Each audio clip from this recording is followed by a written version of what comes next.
हमें तुमसे प्यार कितना ये हम नहीं जानते, मगर जी नहीं सकते तुम्हारे बिना।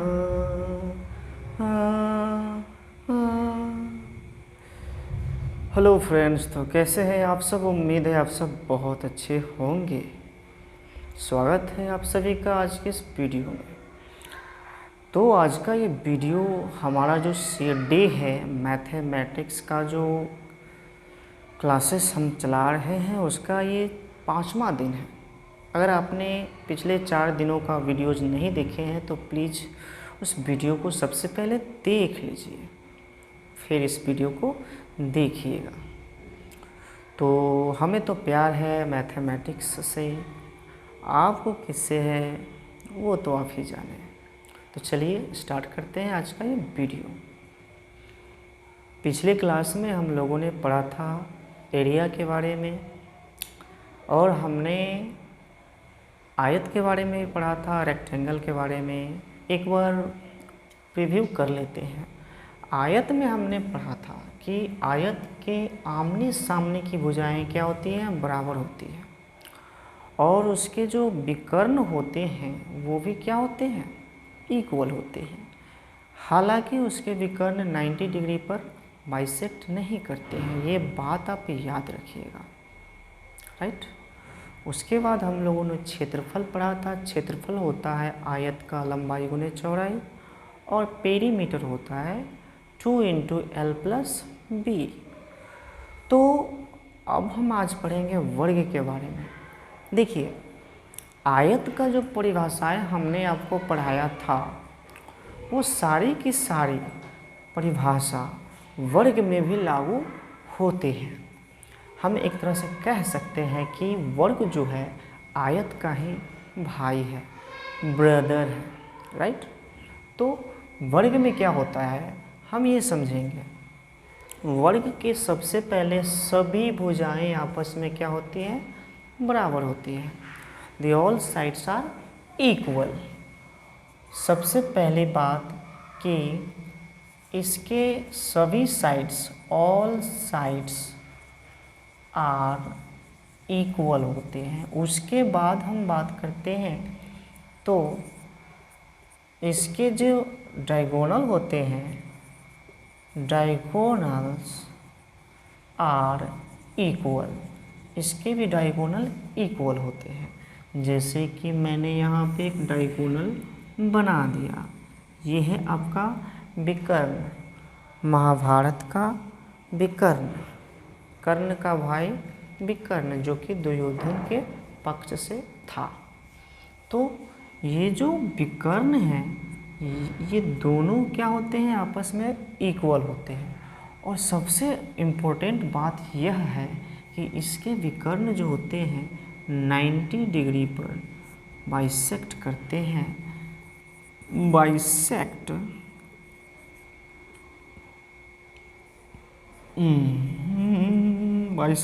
Eight 90 degree. आयत में 90 डिग्री पे बाइसेक्ट नहीं करते थे, लेकिन वर्ग में क्या करते हैं, बाइसेक्ट करते हैं। पॉइंट को ध्यान रखिएगा। चलिए बढ़ते हैं आगे। उसके बाद है इसका जो ये जो साइड मान लेते हैं ये 5 होगा, तो ये भी क्या होगा, 5 सेंटीमीटर होगा। ये आपका भी 5 सेंटीमीटर, ये भी 5 सेंटीमीटर, राइट। तो इसके विकर्ण क्या होते हैं, आपस में इक्वल होते हैं और 90 डिग्री पे बाइसेक्ट करते हैं। इस पॉइंट को आप ध्यान रखिएगा। उसके बाद क्षेत्रफल इसका होता है, एरिया जो होता है। देखिए, किसी भी फिगर का क्षेत्रफल हम निकालेंगे, ध्यान रखिएगा। किसी भी फिगर में जैसे एक ट्रायंगल है, अगर उसमें एक लाइन परपेंडिकुलर होता है तो उसका एरिया होता है, निकल सकता है। उसका एरिया क्या करते हैं हम लोग, निकालते हैं 1/2 आधार गुने ऊंचाई। तो यहाँ पे आप देख सकते हैं कि एक तरह से ये क्या है, त्रिभुज ही है, राइट। और ये भी यहाँ पे क्या है, त्रिभुज है। लेकिन मैं बात करता हूँ एरिया का, तो जैसे आयत का क्षेत्रफल होता था L इंटू बी, तो यहाँ पे भी वही नियम अप्लाई करेंगे। यहाँ का L A है और B भी A है, तो A into A is equal to A square हो जाएगा। और जो क्षेत्रफल का मानक मात्रक क्या होता है, तो मीटर पर स्क्वायर है ना, मीटर पर स्क्वायर होता है। ये बात आप याद रखिएगा। अगर कोई भी डिजिट दे दिया जाए जैसे कि 48 स्क्वायर, तो ये समझ जाइएगा ये क्षेत्रफल है। अगर वॉल्यूम की बात किया जाए क्यूब, तो ये समझ जाइएगा वॉल्यूम है, ठीक ना। उसके हम लोग यूनिट से हम लोग पता कर लेते हैं कि ये एरिया है या उसका वॉल्यूम है या उसका साइड है। ओके, अब उसके बाद हम बात करते हैं, अगर हम जिस प्रकार से आयत में डायगोनल ये जो विकर्ण है इसकी लंबाई हम लोग निकाले थे आयत में, अगर आपने नहीं देखा है तो वीडियो देख लीजिए, फिर भी मैं निकाल देता हूँ। जैसे कि अगर मैं यहाँ से कट कर लिया, ये आपका D है, ये A है, ये A है, यह जो है यह क्या है, राइट एंगल ट्रायंगल है। यह क्या है, right angle triangle. Right angle triangle का रिलेशन क्या होता है, तो इसका रिलेशन होता है दो छोटी भुजाओं के वर्गों का जोड़ एक बड़ी भुजा के वर्गों के बराबर होती है। क्या कहा मैंने, इसकी ये जो छोटी भुजा है इसके वर्गों का योग ये बड़ी भुजा के वर्गों का बराबर होता है। कहने का मतलब है यहाँ से मैं निकाल सकता हूँ 2 इंटू ए स्क्वायर अंडर रूट डी, ये इसका फॉर्मूला हो गया, राइट। यहाँ से हम एक और स्टेप कर सकते हैं, रूट अंडर 2 इंटू ए, डायगोनल का फॉर्मूला क्या हो गया, रूट अंडर 2 इंटू ए। तो हम यहाँ लिख सकते हैं d is equal to root under 2a, right. तो ये आपका विकर्ण का लंबाई निकालना हो, अगर किसी वर्ग की साइड a दिया गया हो तो आप d निकाल सकते हैं। क्लियर है इतनी बात। उसके बाद बात करते हैं इसका पेरीमीटर क्या होता है। तो देखिए पेरीमीटर के बारे में हमने बतलाया था, सभी भुजाओं का योग ही पेरीमीटर कहलाता है। जैसे कि सभी भुजाएं यहाँ पे ये भी A है, ये भी A है, A है, A है, तो सबका योग आप निकाल दीजिए, A plus A is equal to 4A। हम कह सकते हैं P is equal to 4 into side. तो भाई ये था हमारा वर्ग का प्रॉपर्टीज। ये वर्ग के बारे में जितने भी इम्पोर्टेंट पॉइंट थे मैंने यहाँ पे लिख रखा है। अब बात आती है कि वर्ग और आयत में अंतर क्या होता है। तो देखिए जितने भी वर्ग होते हैं वो सभी आयत होते हैं। कैसे, हमने कहा आयत की परिभाषा कि आमने सामने की भुजा क्या होती है, बराबर होती है। लेकिन मेरी क्या गलती है, अगर इसके सारे साइड्स बराबर है तो इसमें मेरी क्या गलती है, आमने सामने की भुजा तो बराबर है ही ना भाई। अगर आपको सामने वाले से प्यार है, वो तो सबको पता है कि आपको सामने वाले से प्यार है, लेकिन आजू बाजू वाले से भी तो प्यार होता है ना। तो वही बात है। तो कहने का मतलब ये है कि जितने भी वर्ग हैं वो सभी क्या है, आयत है। हम कह सकते हैं यहाँ से पेडागोजी में यह प्रश्न पूछा जाता है, ये बहुत इम्पोर्टेंट पॉइंट है कि ऑल स्क्वायर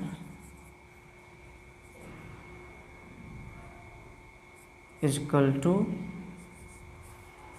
ऑल रेक्टेंगल। सभी स्क्वायर्स रेक्टेंगल होते हैं। जैसे मैंने मान लिया कि ये स्क्वायर है तो ये सभी रेक्टेंगल होंगे, लेकिन अगर ये पूरा भाग मेरा रेक्टेंगल है तो इसमें ये भाग कुछ भाग हमारा क्या होगा, स्क्वायर होगा। यानी कि कुछ some rectangle is equal to square. हम कह सकते हैं कि कुछ आयत वर्ग होते हैं लेकिन सभी आयत वर्ग नहीं होते हैं, राइट। जैसे ऐसे देखिए, यहाँ पे मैंने एक आयत बनाया, राइट। तो यहाँ पे ये कुछ भाग तो स्क्वायर है, कुछ भाग तो स्क्वायर है ना। आयत के कुछ भाग स्क्वायर होते हैं, लेकिन ये एक वर्ग है। अगर ये एक वर्ग है तो इसे हम आयत कह सकते हैं। ये एक वर्ग है तो आयत कह सकते हैं, क्योंकि आमने सामने की भुजा तो बराबर ही है, लेकिन इसके सारे साइड्स इक्वल है, तो इसमें मेरी क्या गलती है, राइट। क्लियर है। आई होप कि आपको ये समझ में आ गया होगा ये कॉन्सेप्ट। तो चलिए एक बार रिव्यू कर लेते हैं। रिव्यू क्या करना है कि वर्ग के सभी साइड्स इक्वल होते हैं, इसके डायगोनल्स भी इक्वल होते हैं और 90 डिग्री पर भी बाइसेक्ट करते हैं। उसके बाद क्षेत्रफल a into A, perimeter 4 into A and diagonal होता है √2 इंटू साइड। अब हम पढ़ेंगे रोम्बस। देखिए रोम्बस क्या होता है उसको समझेंगे, राइट। जिस प्रकार से हम आयत पढ़े हैं, वर्ग पढ़े हैं, रोम्बस भी उसी का भाई है, उसी का एक पार्ट है, उसको समझेंगे।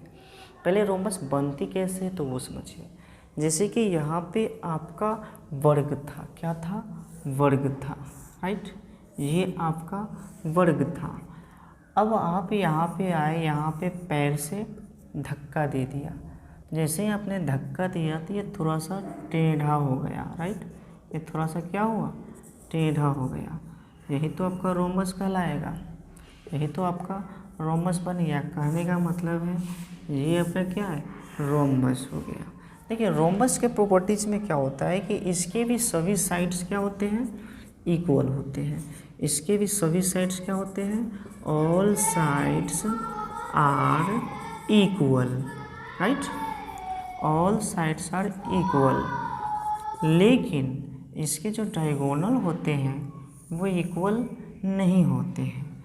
इसके जो डायगोनल होते हैं वो इक्वल नहीं होते हैं। Diagonals are not equal, but इसमें जो होता है इसका फॉर्मेशन कैसे हुआ, वर्ग को थोड़ा सा टेढ़ा कर दिया, उसका एंगल थोड़ा टिल्ट हो गया, तो वो क्या हो गया, आपका रोम्बस बन गया। रोम्बस में क्या होते हैं, जैसे ये तिरछा होता है तो इसके साइड्स तो सभी इक्वल होते हैं, बट इसके डायगोनल्स देखिए, गौर कीजिए, ये डायगोनल बड़ा है, इससे क्या है, बड़ा है।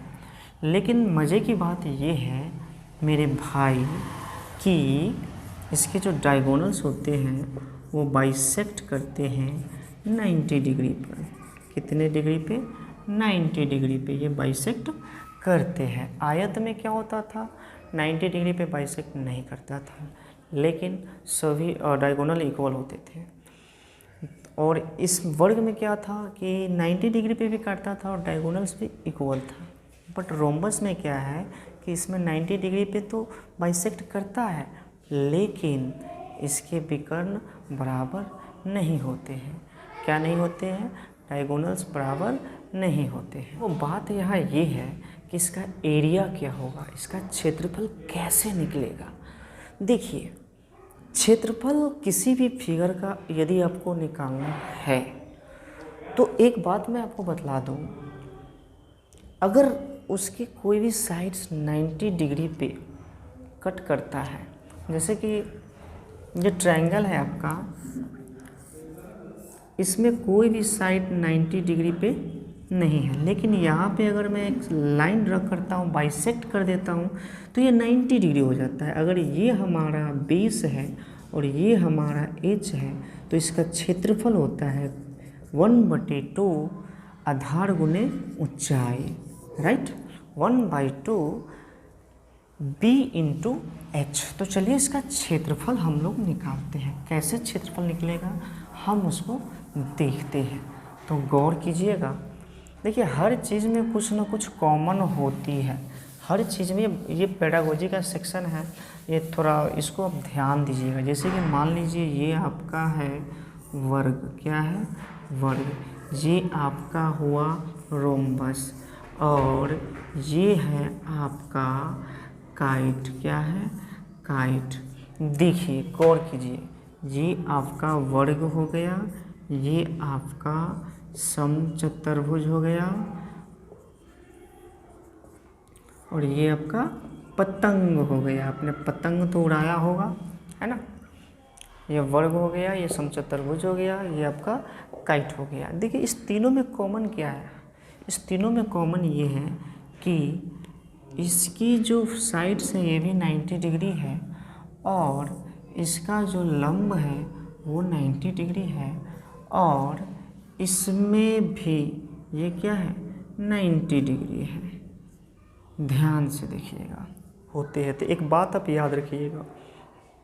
बात क्या है कि जिसके विकर्ण 90 डिग्री पर बाइसेक्ट करता हो, मैंने कहा जिस भी फिगर का विकर्ण 90 डिग्री पे बाइसेक्ट करता हो तो उसका क्षेत्रफल 1/2 इंटू आधार गुने ऊंचाई होता है।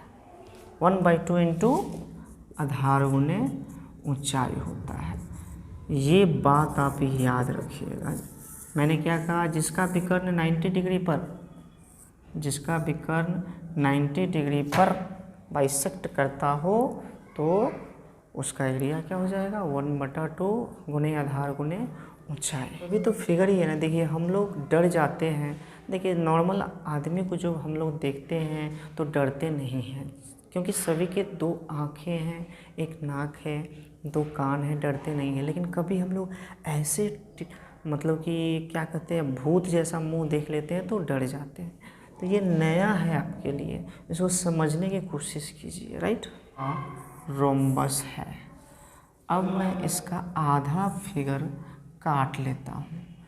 ये जो आधा फिगर है मैं यहाँ पे ले आया, क्या किया, यहाँ से मैंने रख दिया। अब ध्यान से देखिए, ये है आपका 90 डिग्री, ठीक है, ये आपका ए है, ठीक है।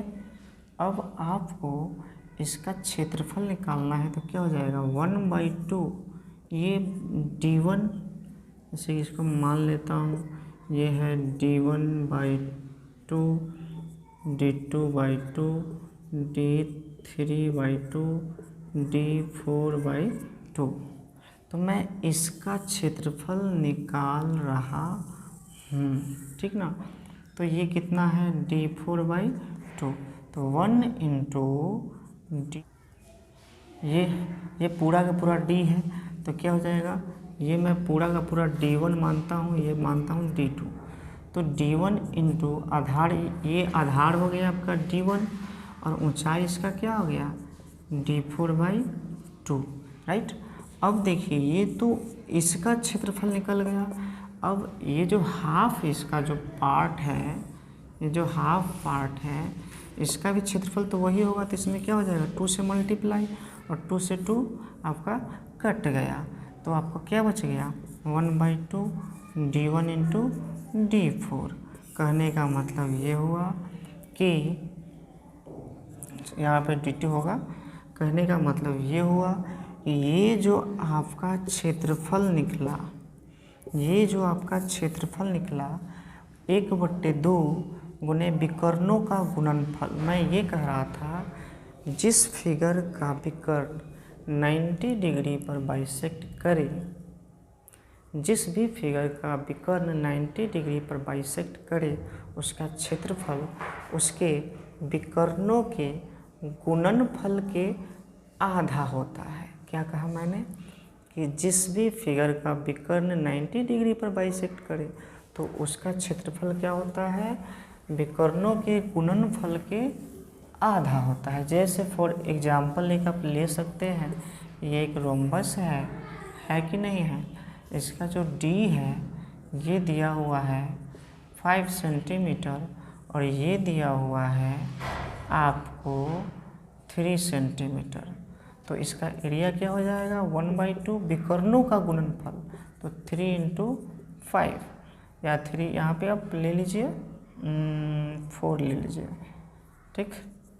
तो यहाँ से क्या हो जाएगा 2 2 4 10 स्क्वायर्स, ये आपका क्या हो जाएगा एरिया निकल। जैसे एक वर्ग है, इसका D1 ये हो गया और D ये स्क्वायर है, रोम्बस है एंड रेक्टेंगल है। रेक्टेंगल में क्या होता है कि इसके आमने सामने की भुजा बराबर होती है, डायगोनल्स इक्वल होती है, लेकिन 90 डिग्री पे ये कट नहीं करता है। ये जो होगा यही वो होगा और ये जो होगा यही वो होगा, लेकिन कितना होगा वो मैं नहीं जानता, लेकिन 90 डिग्री नहीं होगा, ये फिक्स है, इसलिए यह 90 डिग्री नहीं होगा। रोम्बस में क्या होता है कि इसके सभी साइड्स इक्वल तो होते हैं और बट इसके जो डायगोनल होते हैं वो इक्वल नहीं होते हैं। क्लियर है फ्रेंड्स? तो आपको ये वीडियो कैसी लगी? अगर अच्छी लगी तो नीचे जाकर लाइक कीजिएगा और अपने दोस्तों के साथ शेयर ज़रूर कीजिएगा। यदि आप अपने हमारे चैनल को सब्सक्राइब नहीं किया तो जल्दी से सब्सक्राइब कर लीजिएगा और साथ ही बेल आइकन को दबा दीजिएगा, ताकि हमारी अगली वीडियो की नोटिफिकेशन आपको जल्दी से जल्दी मिलती रहे। तो आपसे फिर मुलाकात होगी नेक्स्ट वीडियो में, तब तक के लिए जय हिंद, जय भारत।